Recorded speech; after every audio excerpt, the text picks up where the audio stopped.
Olá, meus pecadores! Olá, meus amigos! Vamos trabalhar hoje favorecimento pessoal e o favorecimento real. O que seria esse crime de favorecimento pessoal? É muito comum em filmes americanos que você tem aquele presidiário, consegue fugir e aí ele vai para casa de um amigo, vai para casa de um conhecido e fica escondido durante um bom tempo. E aí começa todo aquele enredo, né? E a da polícia bater na casa de um parente, bater na casa.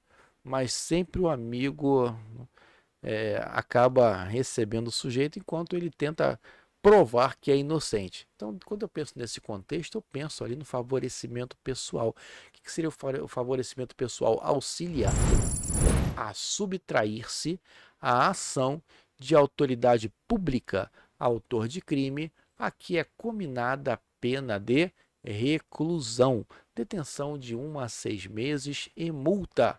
Se o crime não é cominada a pena de reclusão, se o crime não é cominado a pena de reclusão, detenção de 15 dias a 3 meses e multa. Vamos ficar por enquanto aqui nesse parágrafo primeiro. Então, o sujeito de repente está fugindo e tal. E aí você entra aí, entra aí, entra aí, entra aí. Aí abre a porta, ele entra. Os policiais passaram, não viram mais nada. Tá? Vamos pensar aqui é, numa comunidade. O policial está atrás daquele determinado sujeito. O sujeito entrou para a comunidade e tem muitas portas, né? Os lugares são muito minúsculos, pequenos. E de repente o vizinho chega e abre a porta e deixa o sujeito entrar. Pô, não importa por que razão. É claro que isso pode acontecer em qualquer lugar. Né? Uma classe média, o sujeito está correndo de um, da polícia ou de um oficial de justiça e alguém o ajuda, tá? Ou por meio de um veículo. Aí entra aqui no carro, entra aqui no carro. Ninguém viu que o sujeito entrou no carro, mas ele conseguiu sair. Ninguém viu que ele conseguiu é, estar num condomínio e no condomínio, também condomínios grandes, né, classe média alta, também é bem interessante para você conseguir fazer isso, porque são muitos apartamentos. Mas o fato é, se você faz esse auxílio, se você ajuda o sujeito a sair, esse é o favorecimento real. Agora, algumas pessoas elas ficam isentas de pena, elas não são punidas. Você não vai exigir que um pai, que uma mãe não acolha o seu filho, ainda que ele não valha nada, mas ele é, os pais não responderiam. O filho ajudando o pai, o cônjuge, o irmão do criminoso. Então, se quem presta o auxílio é ascendente, descendente, cônjuge ou irmão do criminoso, fica isento de pena. Então o nome já me ajuda muito. Favorecimento pessoal é diferente de favorecimento real. Lá em direito civil, quando você faz uma faculdade de direito, eu estou estudando direitos reais, direito das coisas, a real coisa. Ele vai trabalhar posse, propriedade, por exemplo. E o interessante aí que já é normalmente objeto do crime. Prestar a criminoso fora dos casos de coautoria, não tem nada a ver com isso, ou de receptação, auxílio destinado a tornar seguro o proveito do crime. Detenção de 1 a 6 meses e multa. Agora é a coisa. Um dia desse estava vendo um filme até de madrugada. Era um filme do início da máfia em Nova York. Achei bem interessante o filme. Os atores eram bem conhecidos.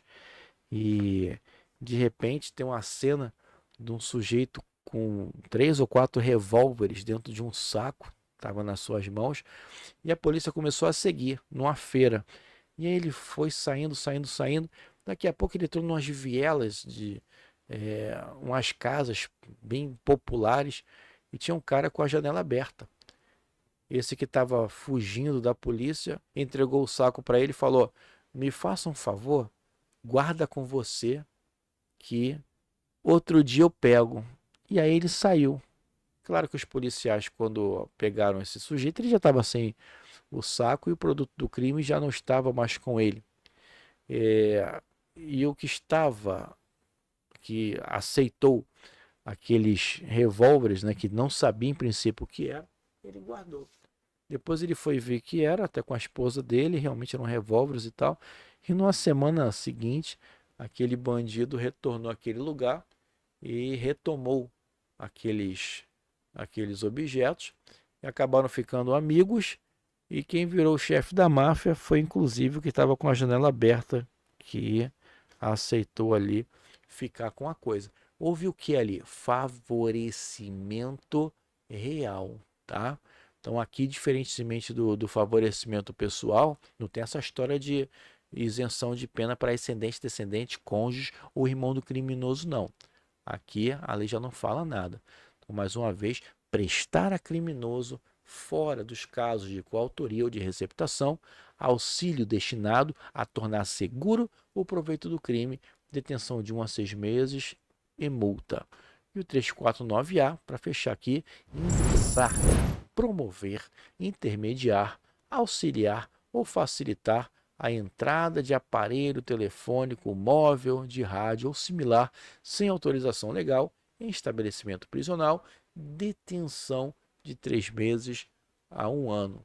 Então, bem tranquilo, tá? Isso aqui também acontece muito, principalmente, obviamente, presídios, tá? Não esqueçam essa diferença, que é muito importante, principalmente as pessoas que estão isentas de crime no favorecimento pessoal. Caros amigos, caso vocês tenham gostado aí do conteúdo, dá um like. Se não gostou, não dá like não, indica lá para os teus amigos, para os teus inimigos, tá? Vai ser importante para você, importante para ele. Ative o sininho, inscreva-se no canal, tá? Que é o que motiva a gente a fazer isso com carinho com vocês. E esperamos vocês no próximo vídeo. Não sai não, sai daí não. Bye!